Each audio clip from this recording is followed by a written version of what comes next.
बुद्ध और भूखा किसान। एक बार भगवान बुद्ध अपने शिष्यों के साथ एक गांव में पहुंचे। गांव के लोग बुद्ध के आगमन से बहुत खुश थे और उन्होंने उनका स्वागत सत्कार किया।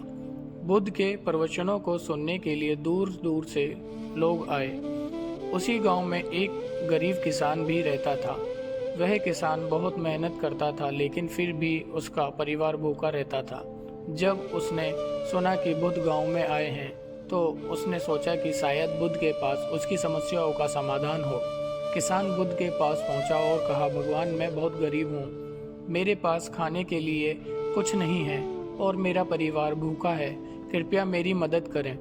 बुद्ध ने शांतिपूर्वक उसकी बात सुनी और मुस्कुराते हुए कहा, तुम्हें अपने जीवन में संतोष और धैर्य की आवश्यकता है, लेकिन सबसे पहले तुम अपने घर जाओ और जो कुछ भी तुम्हारे पास है दूसरे के साथ बांटो। किसान हैरान हुआ और बोला, भगवान, मेरे पास कुछ भी नहीं है जिसे मैं बांट सकूं। बुद्ध ने कहा, जाओ और अपने दिल से सोचो, तुम्हें कुछ ना कुछ अवश्य मिलेगा। किसान ने घर जाकर देखा तो उसे थोड़े से चावल मिले। उसने उन चावलों को पकाया और गांव के बच्चों में बांट दिया। जब उसने देखा कि बच्चों के चेहरे खुशी से चमक रहे थे, तो उसके दिल में संतोष की भावना उत्पन्न हुई।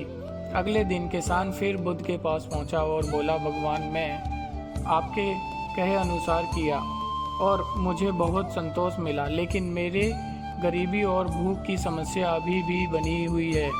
बुद्ध ने मुस्कुराते हुए कहा, संतोष और धैर्य से बड़ा कोई धन नहीं।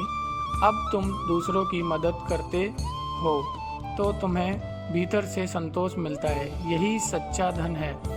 समय के साथ तुम्हारे कठिन परिश्रम और संतोष से तुम्हारी समस्याएं दूर हो जाएगी। किसान ने बुद्ध के शब्दों को दिल से लगा लिया और अपने जीवन में संतोष और धैर्य का पालन करने लगा। धीरे धीरे उसकी आर्थिक स्थिति में सुधरने लगी और उसके परिवार में खुशियां लौट आई।